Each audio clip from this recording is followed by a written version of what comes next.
Bien, continuamos con las atribuciones.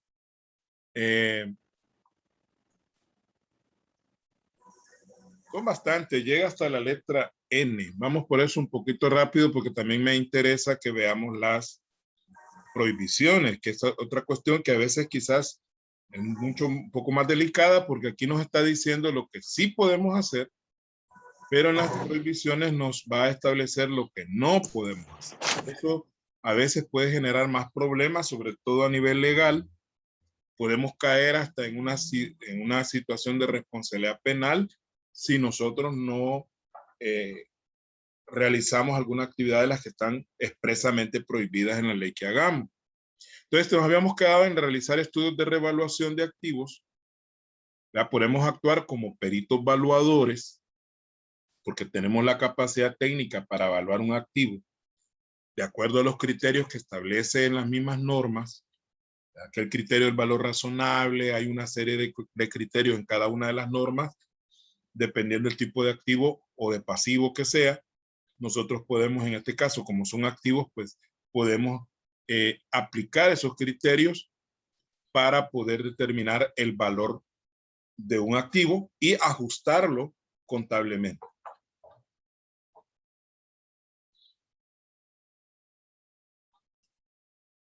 El literal H. Certificar la rendición de cuentas en la administración de bienes. Fíjese que a veces existe una figura jurídica que se llama mandato. ¿Ah? El mandato es una figura jurídica a través de la cual una persona le da el mando a otra, ¿verdad? O le da un poder para poder administrar, valga la redundancia, para poder administrar sus bienes. Digamos que usted es millonario y pues sí, ¿verdad? Tiene aquí unos negocios en El Salvador, pero usted vive en Miami, allá tiene su centro de operaciones, pero usted ha dejado aquí a don Julio, que es el encargado de manejarle su negocio en El Salvador. Si usted tiene algún tipo de reserva sobre lo que don Julio ha hecho, usted puede pedirle a un contador público que haga una certificación de la rendición de cuentas que don Julio le ha hecho sobre cómo ha administrado los bienes, es decir, cuánto ha gastado, cuánto ha ingresado, cuánto había, cuánto hay.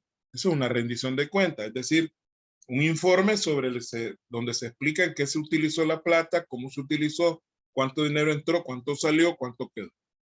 Y usted como contador público puede hacer un estudio de esa rendición de cuentas, que es una mini auditoría, y a través de eso dar una certificación si esa rendición de cuentas es apropiada o no a lo que ahí dice.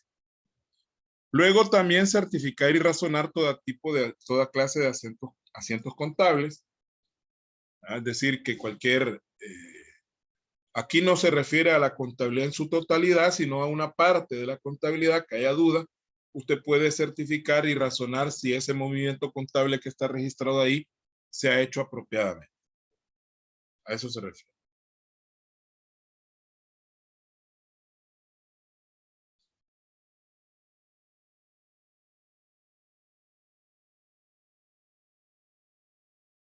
Bien.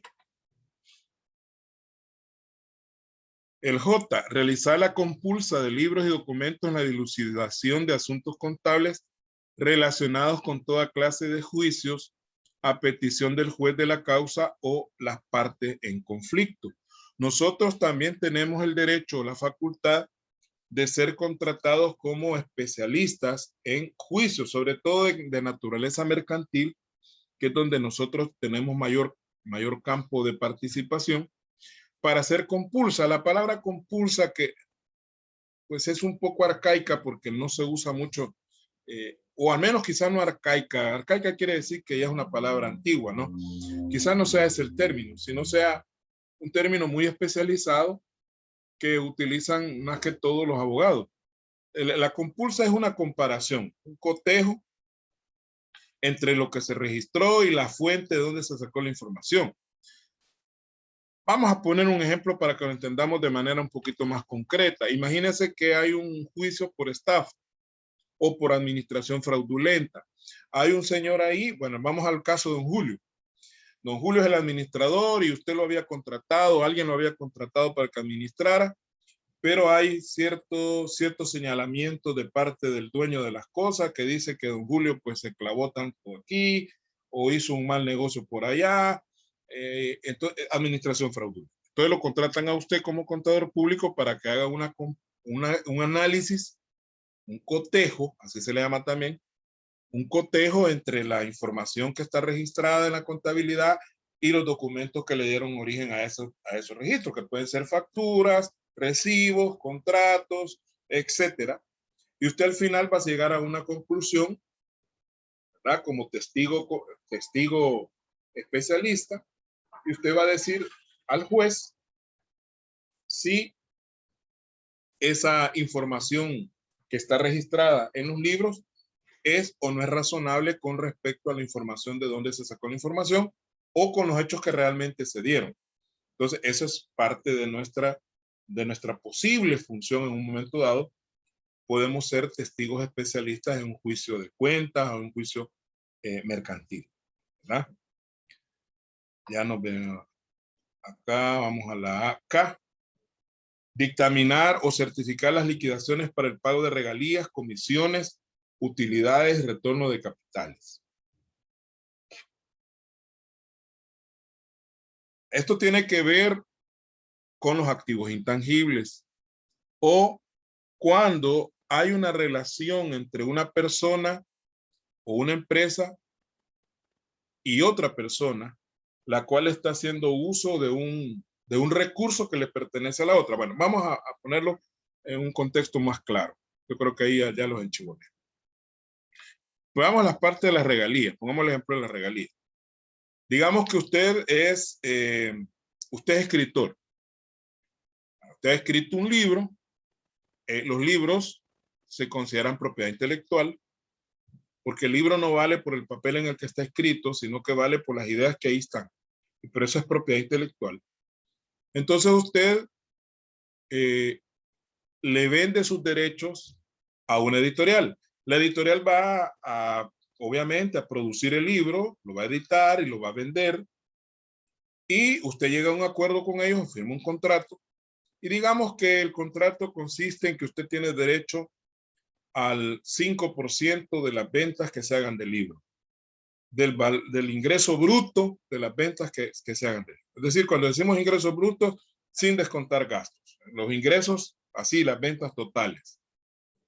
Entonces, hay un acuerdo de que los primeros 5 meses, dentro de los primeros 5 meses de cada año, le van a estar pagando a usted las regalías, así se llama.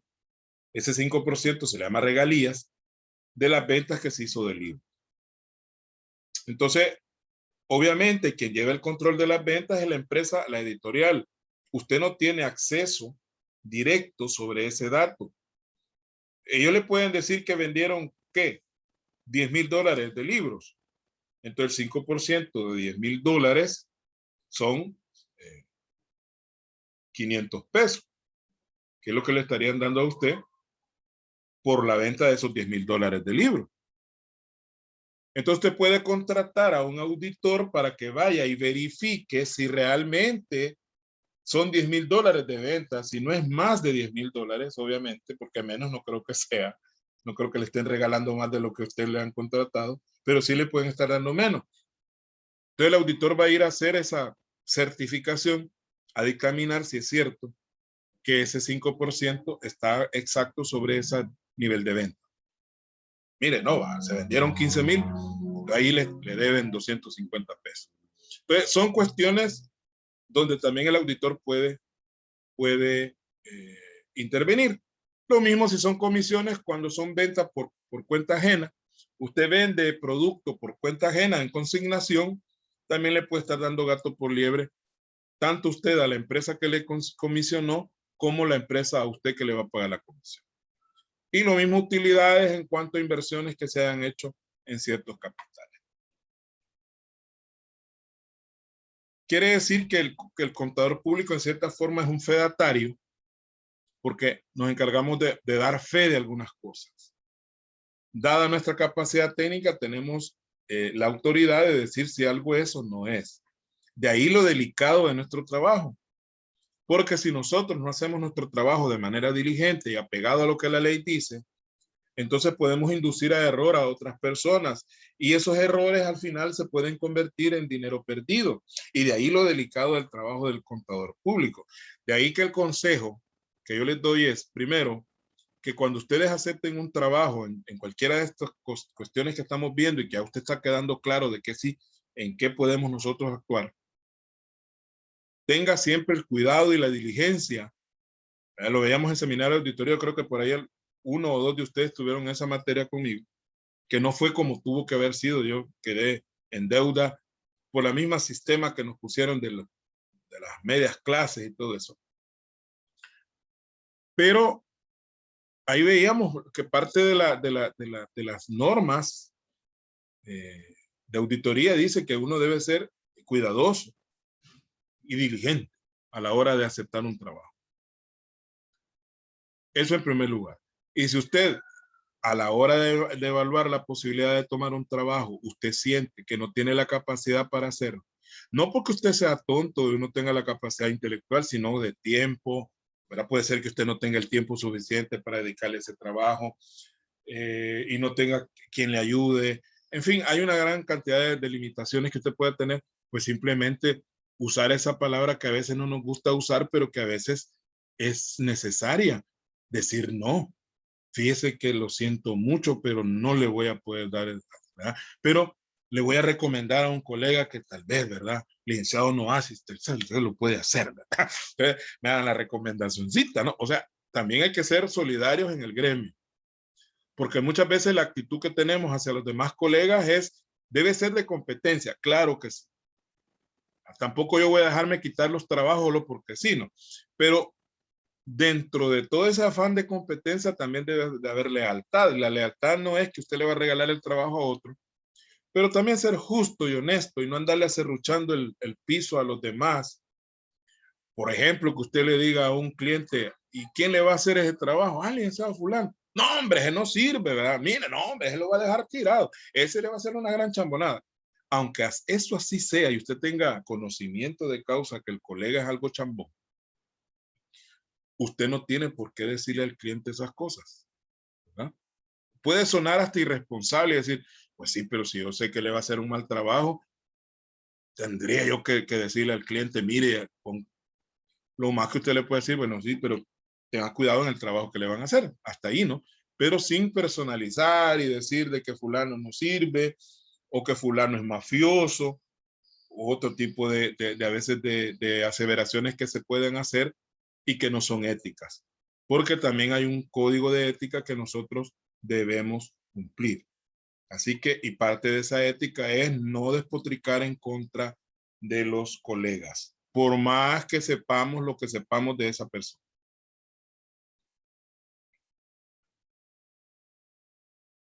El L dice comunicar oportunamente y por escrito a las personas auditadas de aquellos incumplimientos técnicos en materia contable y violaciones a la ley que encontrará en el transcurso de la revisión o auditoría.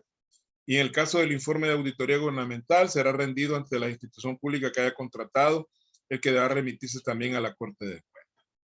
Bueno, aquí hay varias cosas. Nosotros, cuando estamos haciendo la auditoría, no nos vamos a esconder los hallazgos para que al final lo vamos a sembrar a la persona que está administrando el negocio con todo el montón de hallazgos y que hasta ahí va a quedar en evidencia ante los accionistas de que no ha hecho bien su trabajo. Nosotros debemos hacerlo de manera preventiva cuando vamos descubriendo aquellas irregularidades que ya sean irregularidades técnicas en algún momento o a veces que rayan en cuestiones legales, debemos informarle al auditado, mire, aquí están cometiendo este error, están aplicando mal esta retención o están aplicando mal esta depreciación, este gasto no debe ser deducible, o mire, la forma en que han clasificado los activos no es la correcta.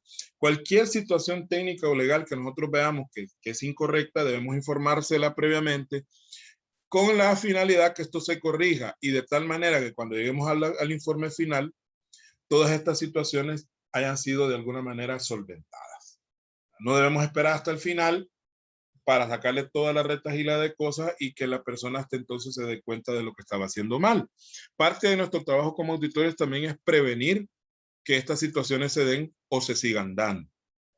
Y hace un caso especial ahí, en el caso de las entidades gubernamentales, pues que aparte de darle informe a la entidad que nos contrató, pues tenemos la responsabilidad legal de comunicarle esto a la Corte de Cuentas también. Porque siempre que se manejan fondos públicos, la Corte de Cuentas tiene derecho a intervenir. Entonces, legalmente habría que informarle a la Corte de Cuentas. M, cuando la firma auditora sea una sociedad, es decir, esto ya lo había hablado yo anteriormente, si el despacho es una sociedad, no es un auditor independiente individual, los estados financieros deberán ser certificados y firmados por el representante legal de la sociedad auditora, con indicación de su inscripción y número otorgados por el Consejo. Es decir, que el representante legal de la sociedad que se dedica a auditoría debe en sí mismo tener autorización como persona natural. Es decir, que tiene que haber autorización de la sociedad como tal, pero también el representante legal debe tener autorización como contador público individualmente. Esto es bien importante porque no es que todos los que forman parte del despacho van a ser contadores públicos debidamente autorizados, pero por lo menos el representante legal, el que firma los papeles, y esto es extensivo no solamente a los estados financieros, sino a todo informe que se presente, deberá ser firmado por una persona que esté debidamente autorizada. Y por último, cuando la firma contable sea una sociedad, en el mismo caso, los estados financieros deberán ser firmados por el representante legal de la sociedad contable, lo que acabamos de decir. Casi viene siendo lo mismo. Pero también hay prohibiciones.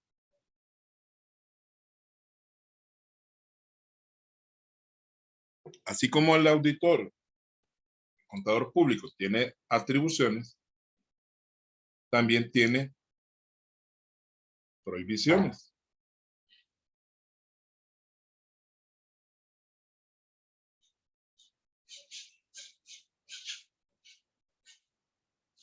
Y hay unas que me gustaría remarcar porque son, se llama un poco determinantes.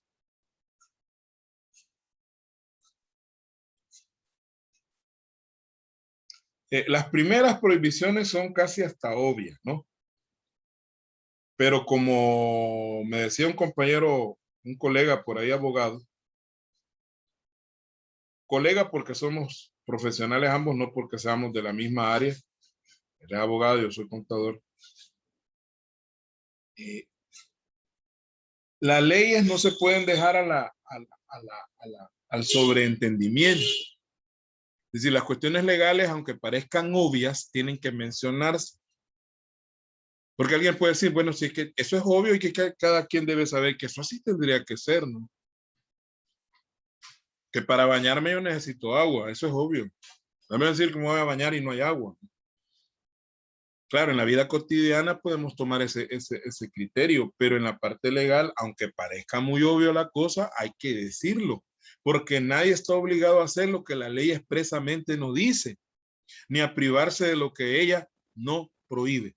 Eso lo dice el artículo 8 de la Constitución, ojalá no lo vayan a cambiar, porque es el principio de la legalidad, que es lo que rige toda la actividad del ser humano en el contexto jurídico. Nadie está obligado a hacer lo que la ley expresamente no manda, ni a privarse de lo que ella no prohíbe. Usted no está obligado a hacer nada de lo que la ley no dice ahí que tenga usted que hacer, ni a dejar de hacer algo que la ley dice ahí que no debe usted hacer. En ambas situaciones es lo mismo. Ya sea para hacer algo, para dejar de hacerlo, la ley se lo tiene que indicar. ¿Por qué digo esto? Porque si usted lee este primer literal, dice que es prohibido, estamos hablando de prohibiciones, emitir dictámenes, informes u opiniones sobre registros contables, estados financieros o sobre cualquier otro documento contable o legal que no tenga respaldo en libros o documentos o que no sea acorde con la realidad. Alguien pues es obvio, yo no voy a estar dictaminando sobre algo que no existe. o sobre una documentación que no es legalmente válida. Es obvio. Sin embargo, hay colegas que lo han hecho por hacerle un favor a alguien, porque alguien necesitaba un requisito para poder hacer un préstamo en un banco. Mira, ayúdame, fíjate que me están pidiendo un estado financiero auditado y como yo no tengo realmente empresa, entonces yo quiero inventarme uno ahí y vos me le pones ahí la cebolleta. Y caemos en ese error de estar firmando documentos a veces sin saber realmente si existe o no existe aquella cosa. Aquí lo está prohibiendo de manera expresa, como dice el artículo 8 de la Constitución. No hay que hacer eso. A veces por ganar centavos podemos llegar a perder dólares. Y lamentablemente por eso es que la profesión está mal valorada, porque hay muchos colegas que votan prácticamente la profesión y ahí están firmando balances por $25. Entonces esas situaciones no deben darse, porque nosotros no hemos estudiado. Usted está sacrificando hoy su sábado y sé que la mayoría de ustedes prácticamente tienen clase todo el día. Entonces usted no se va a estar sacrificando a su familia y sacrificándose usted un día de descanso para luego ir a botar todo ese esfuerzo por ganarse 25 pesos. Entonces debemos poner un poco socados, como decimos en buen salvadoreño, y que cuando nos piden un trabajo, pues hacerlo a conciencia y cobrar a conciencia. Y eso de los favorcitos que se le andan haciendo a amistades o familiares u otro tipo de personas, a la larga no traen nada bueno. Lo más que traen son problemas. Ya no anda mencionando usted en algún juicio por enriquecimiento ilícito, que usted era el auditor y que usted dejó pasar un montón de cosas. Entonces hay que tener cuidado. Este tiene que ver con lo mismo, algo similar, pero también lo dice de manera expresa para que nadie tenga duda, que no debemos emitir dictámenes, ni informes, ni opiniones que confirmen o avalen actos, operaciones, registros inexistentes, algo que realmente no pasó, o que se efectuaran de manera distinta a lo que ahí dice. Es prácticamente lo mismo del literal A con ciertas matices, pero dice pues que no podemos avalar actos que no tengamos nosotros conciencia de que realmente se han dado, o que sean diferentes a los que ahí dice. Que el hecho es azul y nosotros decimos que es verde. Es decir, mentir. Puede ser que el acto nunca existió o que el acto sí se dio, pero de diferente manera como nosotros estamos certificados. O sea, estamos mintiendo de falsedad. C. Emitir dictámenes, informes, opiniones sobre actos, operaciones, registros que no hayan examinado o verificado. Fíjense que los tres son similares, pero va remachando aspectos diferentes. No puedo yo actuar por suposiciones. Así como no puedo hablar de cosas que no existen o de decirlas de diferente manera como se dieron, tampoco puedo dar fe de lo que yo no vi. Eso que decimos, que firmamos balances a distancia, nos llevan el papel allá a la oficina y lo firmamos y sellamos, sin ni siquiera ir a darnos una vuelta a la empresa a ver si es cierto lo que ahí dice. Puede ser una empresa fantasma, puede ser una operación de lavado de dinero. Y recuerde que con esto de las nuevas épocas, porque en mi tiempo era bien diferente todo. Cuando digo mi tiempo, estamos hablando de hace unos 30 años, 25 años. Hoy las cosas, pues debido a la tecnología, se presta más a los fraudes financieros. Hoy con esto de las criptomonedas hay que tener cuidado. Ya se dio el caso del Banco Agrícola de los clientes que se les extrajeron dinero de sus cuentas. O sea, hay más facilidad de poder robar dinero. Entonces, nosotros podemos caer hasta en problemas de lavado de dinero y puede ser que caigamos por inocentes y no debe ser, porque nosotros como contadores públicos deberíamos de ser los últimos en caer en este tipo de situaciones. Nosotros como contadores públicos tenemos que ser expertos en estas cosas y no caer en estafas y cosas parecidas, ni ser cómplices de ellas, cómplices ignorantes de la situación. O sea, tenemos que garantizar que hemos hecho la verificación, ya sea nosotros mismos o por medio de los ayudantes que tengamos. Luego vuelve a hablar de dictámenes e informes. Vuelve a remachar prácticamente lo mismo, en términos falsos, maliciosos, inexactos o de forma que promuevan confusión. Casi viene haciendo casi lo mismo, ¿no? Esto ya habla de otra cosa. Esto tiene que ver con la independencia. Dice que el auditor debe tener independencia mental e independencia económica.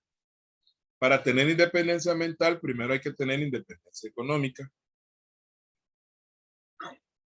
Y dice ahí que no debemos efectuar actuaciones profesionales en las empresas donde él, o sea, el auditor, su cónyuge o sus parientes dentro del cuarto grado de consanguinidad o segundo de afinidad sean administradores, gerentes, ejecutivos o presten a cualquier título servicios o donde tengan algún interés particular o puede existir conflicto de interés en la misma.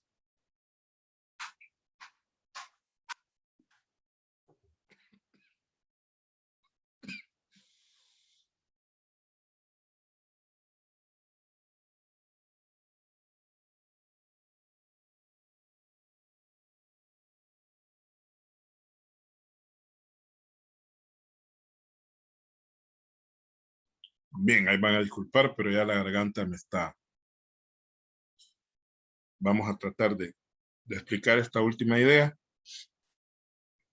Mire, si usted es el auditor y su esposa es la gerente de la empresa, hay una incompatibilidad. ¿Por qué? Porque si es su esposa, para bien o para mal, es una persona a la cual usted conoce, con la cual usted convive, y por lo tanto no hay seguridad o certeza de que usted va a ser independiente y objetivo en los juicios que va a emitir. Y digo para bien o para mal, porque si es su esposa, puede ser que usted tenga una buena relación con ella y usted trate de cubrir algunos clavitos que ella como administradora haya cometido. Y su relación no es muy buena, pues igual va a tratar de hundirla, aunque la persona no esté haciendo nada malo. Es decir, por eso es que no necesariamente es para bien, a veces es para mal, ¿no? Entonces, cuando dice cuarto grado de consanguinidad, está hablando prácticamente de ningún pariente cercano. Ahí incluye padres, abuelos, bisabuelos o hijos, nietos, bisnietos, primos, tíos, hermanos, prácticamente todos los parientes cercanos estarían dentro de ese cuarto grado de consanguinidad. O segundo de afinidad, que el parentesco por afinidad es por los famosos parientes políticos, es decir, la familia de la mujer, ¿no? O la familia del esposo, en su caso. Los cuñados, los concuños, el suegro, la nuera, el yerno, todos ellos prácticamente estarían también fuera de esta situación, no podrían ser administradores, ni gerentes, ni ejecutivos, ni cualquier otro tipo de servicio. Puede ser contador también, que eso ya lo retoma en el siguiente literal, o en los que usted tenga o ellos tengan algún interés en particular, ¿no? Que sean parte relacionada. Eso para garantizar la independencia de usted como auditor. Entonces, prácticamente no podemos ser auditores de ninguna empresa donde nuestros familiares tengan algún tipo de autoridad.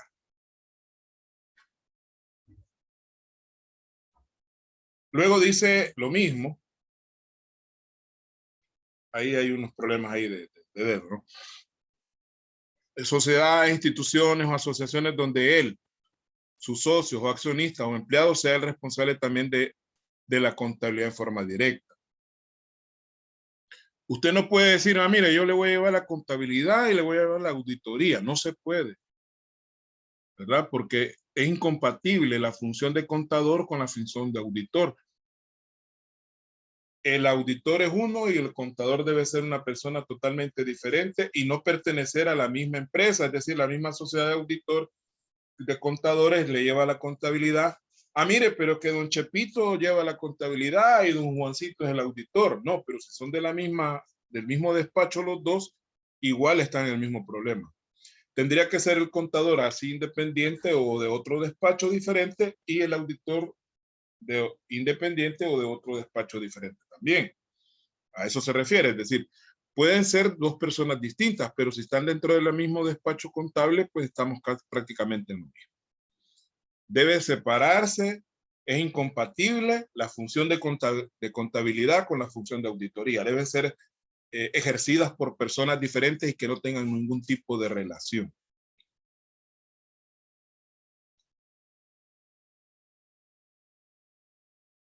Omitir en sus actuaciones la metodología, procedimientos utilizados, así como el nivel de confiabilidad estadístico de ellas cuando la naturaleza del trabajo lo requiere. Hay metodología, las normas internacionales establecen desde aspectos relacionados con la planeación, la supervisión, la evidencia, cómo se debe recabar la evidencia, cómo se debe elaborar el informe, el dictamen, etcétera. Es decir, todo eso tenemos que tomarlo en cuenta al momento de planificar la auditoría y de ejecutar. Y también la parte estadística, que es algo que tiene que ver con el muestreo. Cuando el número de partidas, dice la norma, son demasiadas, se puede hacer muestreo estadístico para poder no analizar el total, sino una parte de ella, ¿no? Esto tiene que ver con auditoría. Digamos que usted va a hacer auditoría sobre las cuentas por cobrar y digamos que es de la empresa Tigo. Imagínese cuántos clientes tiene Tigo. Miles de clientes. Y no vamos a hacer una confirmación de saldos de tantos miles de clientes. Sería demasiado oneroso en términos de tiempo y de dinero. Entonces lo que se hace es un muestreo, ¿ya? Digamos que son, por poner una cantidad, no sé, ni tengo idea de cuántos podrán ser. Digamos que son 100,000 clientes, entonces hacemos un muestreo y solamente vamos a confirmar 100 clientes de esos 100,000 clientes. Entonces, pero aplicando un método estadístico para hacer la muestra. Y terminamos.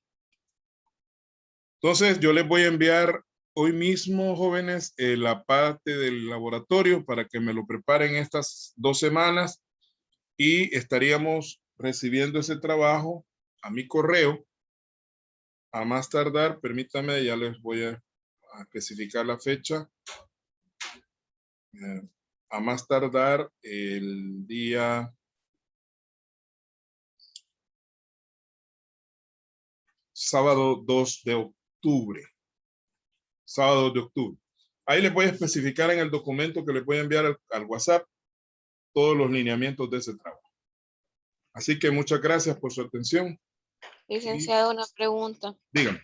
Disculpe, ¿y estos videos de las clases que graba, a dónde los podemos encontrar? En mi canal de YouTube, no les mandé el enlace. Fíjese que yo no los encontré, la verdad. Vaya, se los voy a volver a enviar y les voy a especificar ahí que es el enlace de YouTube. Oye. Vaya, gracias, Lick. Bueno, muchas gracias. Cuídense.